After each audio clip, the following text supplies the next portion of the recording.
It was a day like any other, or so it seemed. The sun hung low in the sky, casting a warm orange glow over the quiet suburban streets. Birds fluttered in the trees, and the hum of passing cars created a constant, comforting background noise. For most people, this time of day represented the beginning of evening relaxation, the anticipation of dinner with family or unwinding in front of the TV after a long workday. But for her, the day would turn out to be anything but normal. Samantha Taylor, a 42-year-old woman of impeccable poise and unshakable composure, was on her way home from the office, her thoughts drifting between the unfinished tasks on her desk and the promise of a quiet evening ahead. As a senior officer in the city's police department, she'd spent countless hours working late, dealing with a growing number of challenges in an environment that was anything but easy. But today, she had wrapped up her work early. The department had appointed a new chief, and although she was hopeful about the future, she had no idea how the recent changes would affect her career. She thought it would just be another regular evening, perhaps catching up on some reading or enjoying a meal with her best friend. Her vehicle rolled down the street, a well-maintained sedan that had become familiar to her over the years. As she turned the corner toward her neighborhood, she noticed a pair of flashing lights in her rearview mirror. At first, she didn't think much of it. Traffic stops were a part of everyday life, even for someone who worked within the system. But the longer the lights followed her, the more she felt an unsettling twinge. She slowed down, pulled to the side of the road, and stopped, her heart beginning to beat a little faster as the officer's car came to a halt behind her. The officer emerged from the vehicle, a tall man in a navy blue uniform. His expression was stern, the kind of face that had dealt with far too many late-night disturbances. He walked toward her car with a purposeful stride, his gaze fixed on the rearview mirror before briefly glancing down at the license plate. The second he approached her window, she greeted him calmly. She knew the routine: name, license, registration. The officer, however, did not recognize her face, nor did he have any reason to believe she was anything more than a typical civilian out for a drive. "Good evening, ma'am. Can I see your driver's license and registration?" His voice was authoritative but not unkind. Samantha's fingers lightly tapped the steering wheel. There was no malice in his tone, but his lack of recognition struck her as odd. She had been working in law enforcement for more than 15 years now, had attended countless community events, and was well known in the city for her dedication. But none of that seemed to matter to this officer, who appeared to be following his routine without much consideration for her status.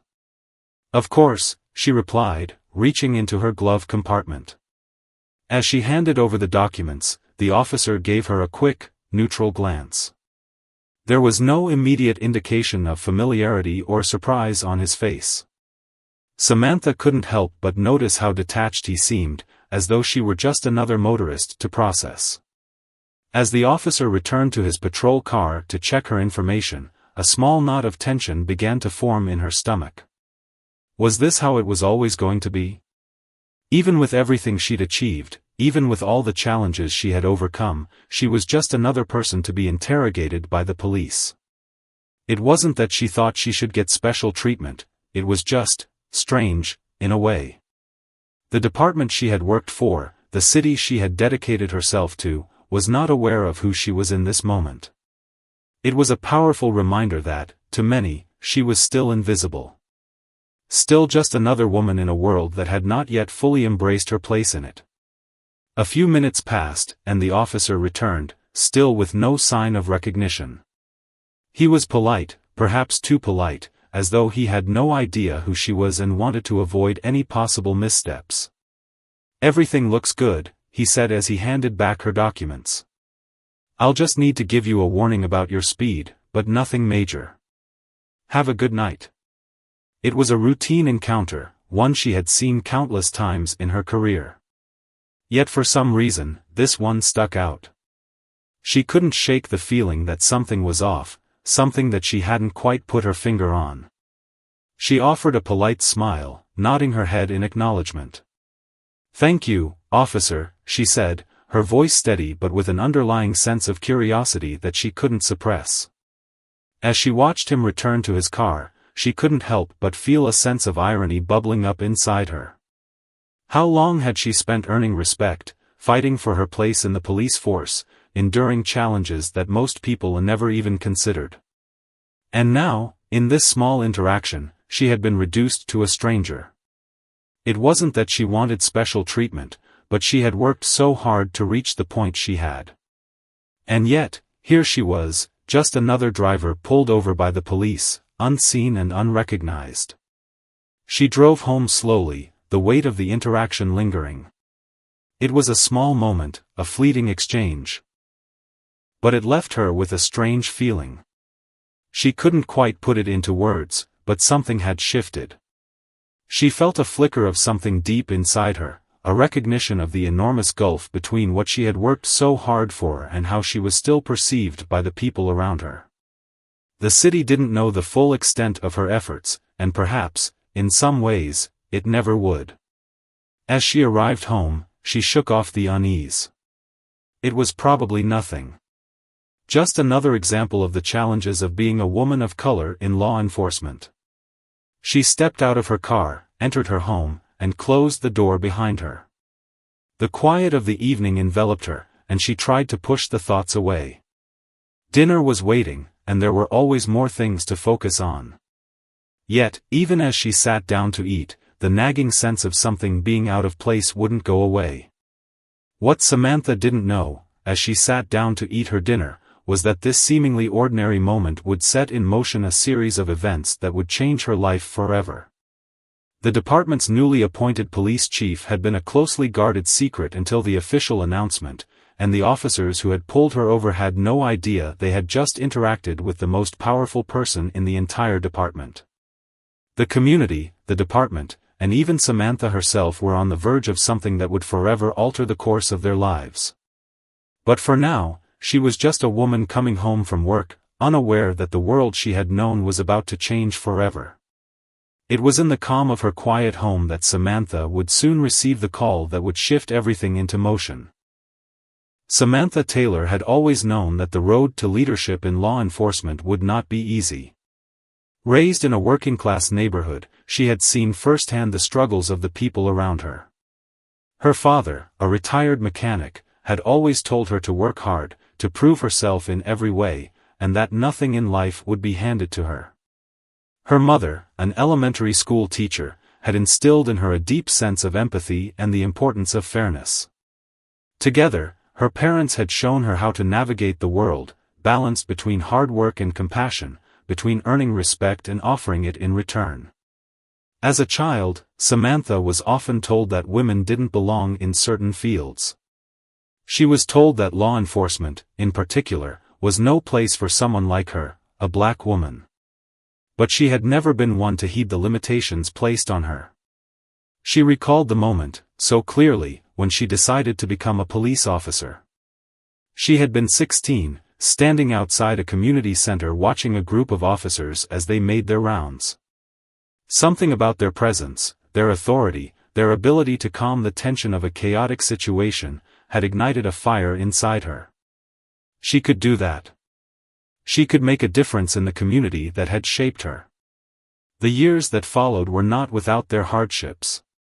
Samantha graduated from college with a degree in criminal justice, a feat she was incredibly proud of, but one that was often overshadowed by the skepticism of others.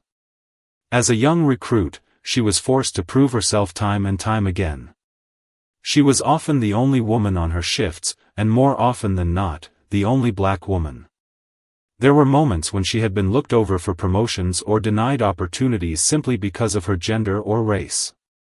There were men who assumed that she couldn't handle the demands of the job, and who doubted her leadership potential. But Samantha pushed through every setback, every moment of doubt.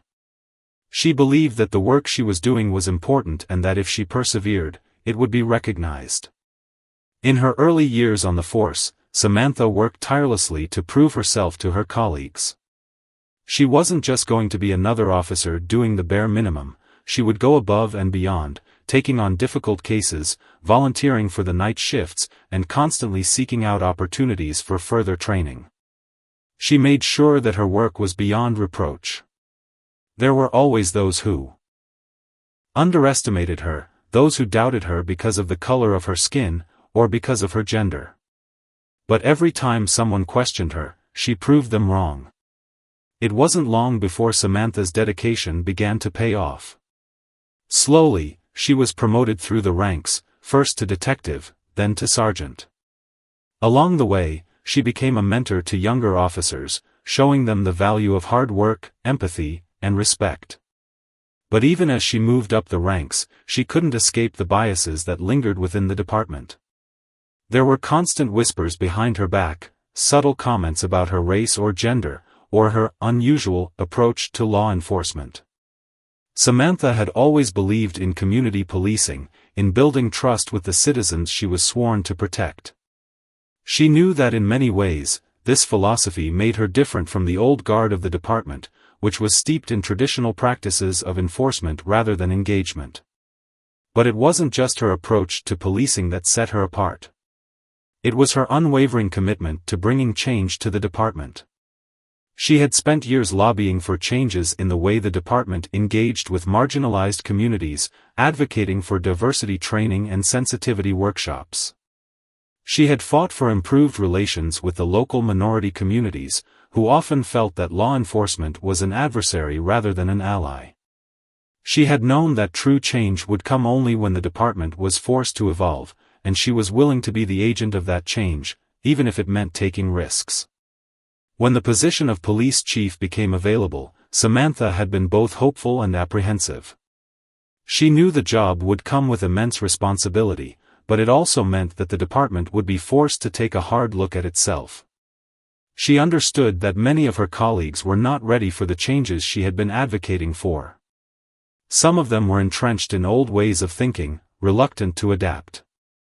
Others, particularly those higher up in the ranks, saw her as a threat.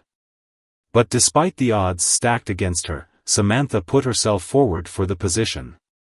She had earned the right to lead, and she was determined to take on the challenge, even if it meant fighting against those who would rather see things stay the same. Her application to become the police chief was met with mixed reactions. Some members of the department, including several key figures in city leadership, were supportive. They saw the potential in her vision for a more equitable and responsive police force. But there were also powerful figures within the department who had long dominated the inner workings of law enforcement. They saw her rise as a challenge to their authority, and they made it clear that they would do everything in their power to prevent her from succeeding. He campaign for chief became a game of political maneuvering, of backroom deals and whispered conversations. Samantha's allies rallied behind her, but the opposition was fierce. It seemed like the battle would never end. She found herself questioning whether the fight was worth it, but then she reminded herself why she had started this journey in the first place: to make a difference, to stand up for what was right, and to create a better future for the community she loved. Despite the challenges, Samantha's determination never wavered. She spoke with conviction, her experience in the field and her deep understanding of the complexities of policing shone through in every conversation. She knew that leadership wasn't about being popular or about appeasing those in power, it was about doing what was necessary, even when it was uncomfortable. It was about creating a department that served the people, not the institution, and about putting the community first. Then, after months of tense negotiations, the unexpected happened. Samantha's hard work and unwavering resolve paid off when she was finally appointed the new chief of police. It was a historic moment, and despite the challenges she had faced to get there, it was bittersweet. She had fought for this moment, and yet, she knew that the real work was just beginning. The road ahead would be even more difficult, and she would face new challenges, some of which she couldn't yet predict. But she was ready. She was prepared to take on the role of chief, and she was determined to lead with integrity, fairness, and compassion. However, what Samantha didn't anticipate was the shock that would follow when the news of her promotion was made public. The department's leadership knew of the appointment, but for most of the officers and staff members, her promotion came as a complete surprise. Most of them had no idea that Samantha Taylor, the woman they had interacted with for years, had been chosen to lead the entire department. To them, she was just another officer, just another woman in a position of authority. But what they didn't know, what they couldn't have known, was that she was more than just another officer. She was their new chief, and soon enough, they would have to come to terms with the seismic shift that had just taken place in their department. But for now, as Samantha sat quietly at her kitchen table, reflecting on the journey that had brought her here, she had no idea that just hours earlier, a police officer had pulled her over without a clue of who she was. What followed that night would change everything: her life, the future of the department, and the way the community viewed law enforcement. In the end, it wasn't just a routine traffic stop. It was the start of a transformation that would challenge everything Samantha had worked for, and the entire city along with it. The days that followed Samantha's appointment as police chief were a whirlwind of meetings, paperwork, and logistical decisions. She knew that her rise to the top had not been without controversy, and she couldn't shake the feeling that the true test of her leadership had only just begun. The moment she had walked into the precinct to formally assume her role, she had sensed the underlying tension. She could feel the eyes of her colleagues on her, some curious, some skeptical, and others resentful. She had expected that the old guard would be reluctant to change, but the weight of their unspoken resistance was palpable. Samantha wasn't naive. She understood that her ascent to the position of chief was not just a result of her qualifications and hard work, but also of a broader shift in the way society was beginning to think about leadership. There was a growing push for diversity and representation at the top levels of institutions, especially in law enforcement, where the predominantly white, male leadership had dominated for decades. But for all the progress that had been made, Samantha knew that the real challenge lay in earning the respect of the people who had been part of the old system for so long. They had seen her rise through the ranks, but they had always viewed her as one of them, just another officer trying to make it in a world that wasn't built for women like her. Now, as chief, she was a symbol of everything they feared. The first few weeks were filled with the usual administrative tasks, reviewing cases, setting priorities, and meeting with city officials. But it wasn't long before the cracks began to show. The officers who had initially greeted her with polite smiles began to test her authority. Some pushed the boundaries of her new position, challenging her decisions in subtle ways, while others openly questioned her leadership in private conversations. It was clear to Samantha that there were still factions within the department that were unwilling to accept the changes she was proposing. Some officers who had been there for decades felt that the department was being softened, that it was no longer the tough, no-nonsense force it had been in years past. They believed that the emphasis on community policing, diversity, and building trust with the public was weakening the department's ability to do its job effectively. They longed for the days when fear and control had been the dominant tactics. But Samantha had never been a leader who would let others dictate her vision. She knew that change took time and that there would be resistance, but that was why she was there. To lead. To challenge the status quo and ensure that the department worked for everyone, not just the select few. Her leadership would not be defined by the old ways of doing things, it would be defined by fairness, accountability, and a commitment to ensuring that the community, especially those who had been historically marginalized, felt seen and heard. One morning, as Samantha sat at her desk reviewing reports, she received a call from a familiar voice, Officer James Carter. He had been one of the officers who had worked closely with her during her time as a detective, and despite their differences, they had built a professional rapport. Carter was known for his no-nonsense attitude, but there was a level of mutual respect between them. He'd been one of the officers who had expressed some concerns about her appointment, but he was pragmatic enough to know that their success as a department depended on unity. He was calling now because of something that had happened the night before.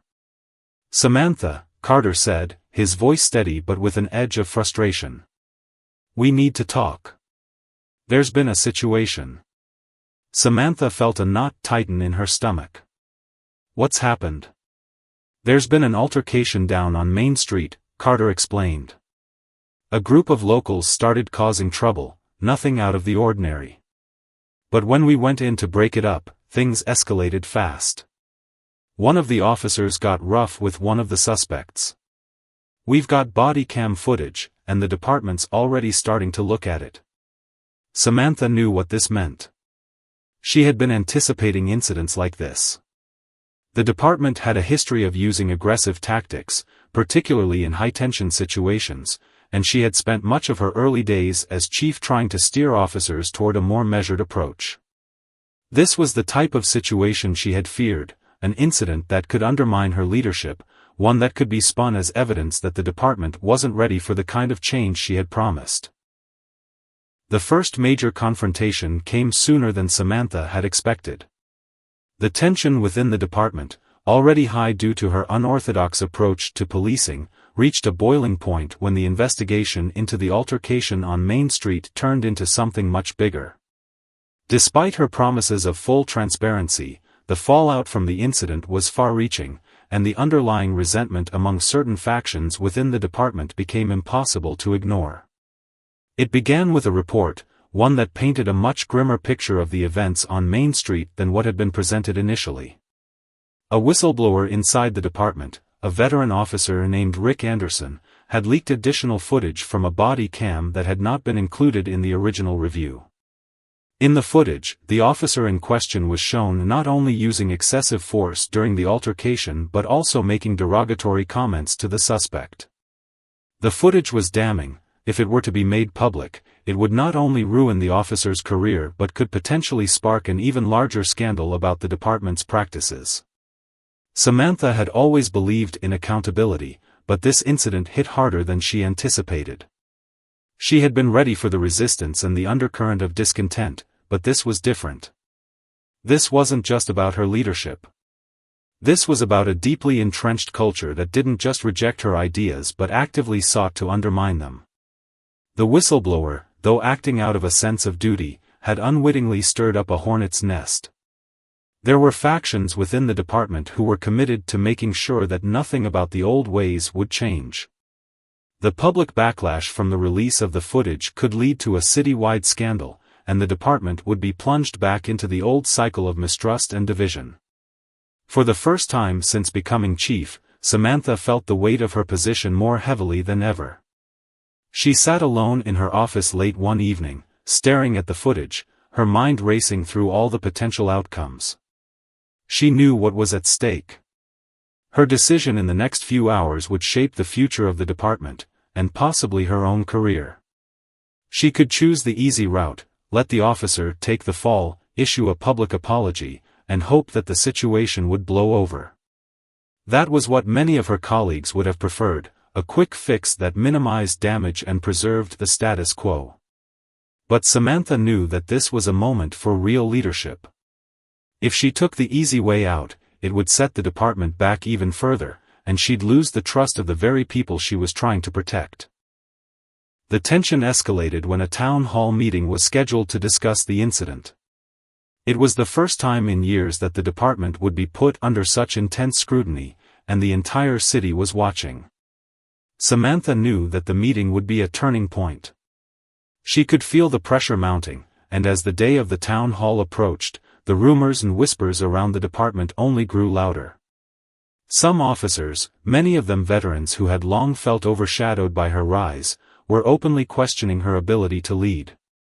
They saw her as an outsider, someone who hadn't earned her place, and they weren't afraid to voice their doubts. On the day of the meeting, Samantha arrived early, trying to center herself before the storm. The room was filled with concerned citizens, city council members, and, of course, her officers. The usual suspects were there, the officers who had been critical of her from the start, sitting in the back with their arms crossed, already skeptical of what she would say. But there were also officers who supported her, the ones who believed in her vision for a more inclusive and transparent department.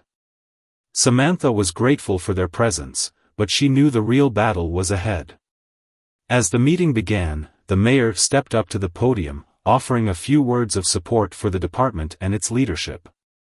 He briefly touched on the altercation, expressing his disappointment but promising that the investigation would be thorough and fair. But it was when Samantha took the stage that the atmosphere in the room shifted. The room fell silent as she walked up to the podium, her footsteps steady and purposeful. She could feel every pair of eyes on her, the weight of their judgment hanging in the air. She cleared her throat, adjusting the microphone. For a moment, she didn't speak, allowing the silence to settle in. Then, with a calm and measured tone, she began. "I know that many of you are angry," she said, her voice steady, but with an underlying emotion that seemed to cut through the tension. "And I know that you have every right to be. What happened on Main Street should never have happened. It was wrong. And it goes against everything I stand for as a leader, as a police officer, and as a human being." The crowd murmured, some nodding in agreement, others still skeptical. But Samantha wasn't finished. "I'm here to tell you that this department will not tolerate behavior like this. I have already initiated an internal investigation, and I will make sure that everyone involved is held accountable. But accountability is not just about punishing one officer. It's about looking at the system that allowed this to happen in the first place. It's about looking at the culture that has existed within this department for far too long, and it's about making real, lasting changes." The room grew quieter. Samantha's words were resonating, but she knew that this was just the beginning of a much longer battle. The old guard wasn't going to let her shake up their comfortable status quo without a fight. She could see the disbelief in some faces, the discomfort in others. But she wasn't going to back down. "I became the chief of this department because I believe in a better way. A way where we don't just serve the community, we work with the community. A way where our officers are held to the highest standards of integrity and respect. This isn't going to be easy, and it's not going to happen overnight.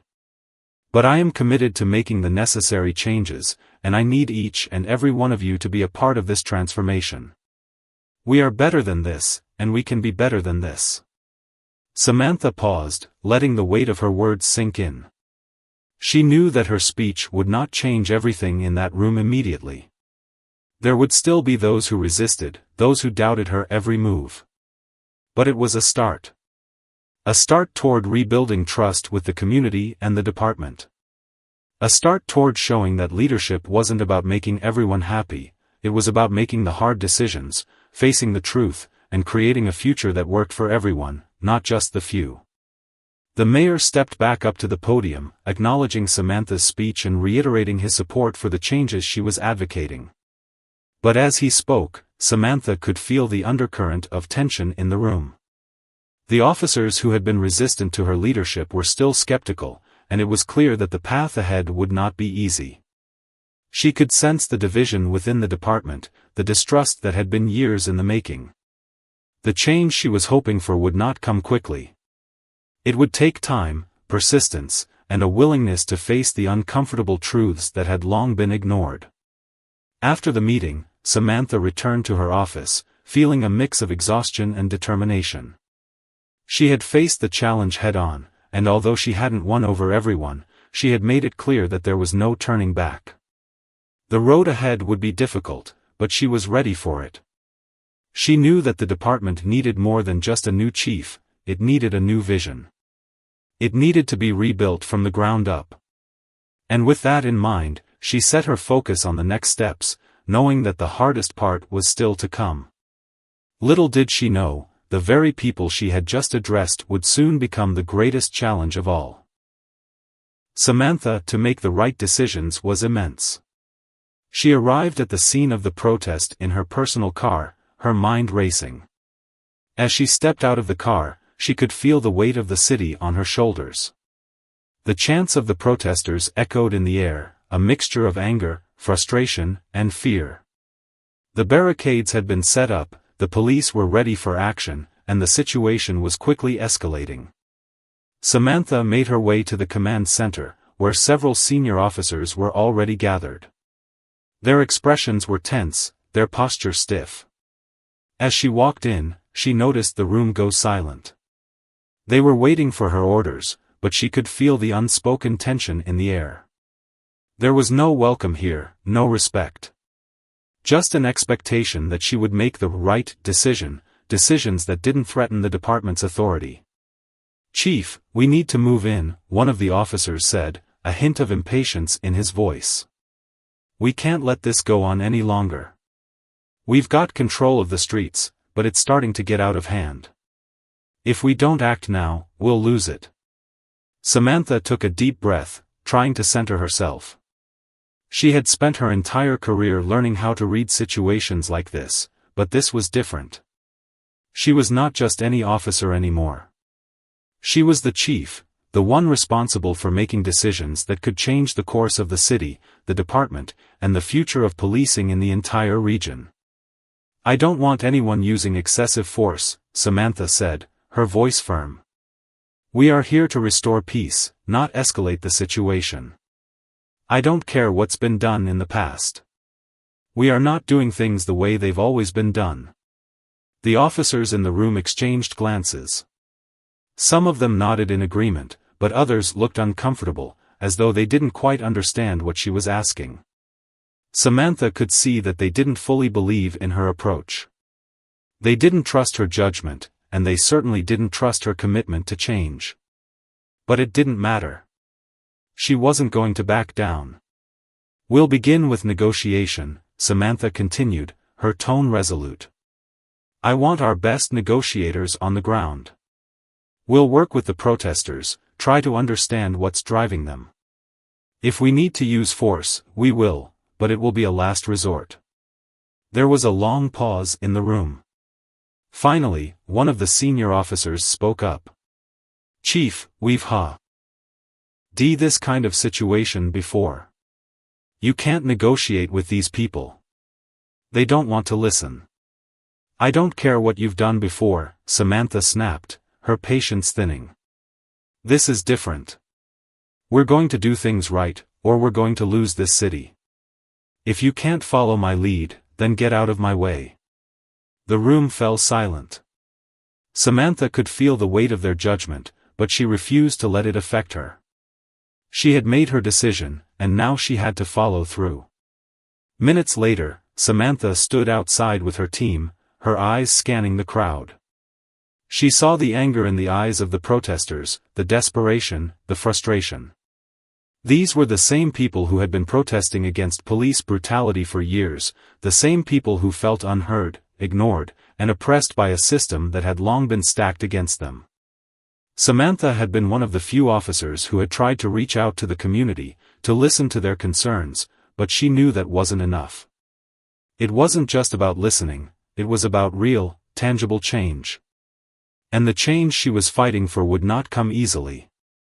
As the negotiations began, Samantha was struck by the stark contrast between the old way of doing things and the path she was trying to carve. The officers who had been trained in the traditional methods of crowd control, using force, intimidation, and authority, were uncomfortable with her approach. They didn't understand why she was willing to risk a peaceful resolution when they believed the only way to restore order was through force. The negotiations dragged on for hours. At times, it seemed as though the protesters were unwilling to budge, their anger so deep-rooted that no words could calm it. But Samantha refused to give in. She listened. She understood. She acknowledged the pain and the hurt that the community was experiencing. Slowly, the tension in the crowd began to ease, and by the early hours of the morning, the protest had been de-escalated without a single arrest, without a single injury. The officers, though initially skeptical of Samantha's methods, were forced to admit that it had worked. She had been right. But the victory was bittersweet. Samantha knew that this moment of success would not change everything overnight. There were still countless challenges ahead, countless obstacles to overcome. The department was still divided. The old guard still saw her as a threat. And the city, though appreciative of the calm that had been restored, was still deeply distrustful of the police force as a whole. The fallout from the protest wasn't over. In the days that followed, the department was forced to confront the reality of its own failings. Some officers began to quietly challenge Samantha's authority, questioning her decisions behind closed doors. It became clear that her approach to leadership would not be universally accepted, and the fractures within the department were beginning to widen. The true test was yet to come. Samantha had proven that she could handle a crisis, that she could lead with empathy and strength. But she knew that the hardest part of her job was not dealing with the immediate challenges, it was the long-term work of changing the culture of the department. She would have to continue battling against the forces of resistance, continue pushing for reforms that many of her officers were not ready to accept. And all the while, she would have to be ready for whatever the next crisis would bring. Samantha's resolve was tested daily. But the lessons she had learned over the years, of resilience, of leadership, of fighting for what was right, kept her moving forward. She was determined to see this fight through, no matter the cost. The battle for the soul of the police department, for the future of policing in the city, was far the weeks following the peaceful resolution of the protest were filled with a mixture of triumph and disillusionment. Samantha Taylor had proven, in the heat of the moment, that her approach to policing, one based on community engagement, empathy, and de-escalation, could work in a high-pressure situation. The city, for the first time in years, was beginning to view their police force in a more favorable light.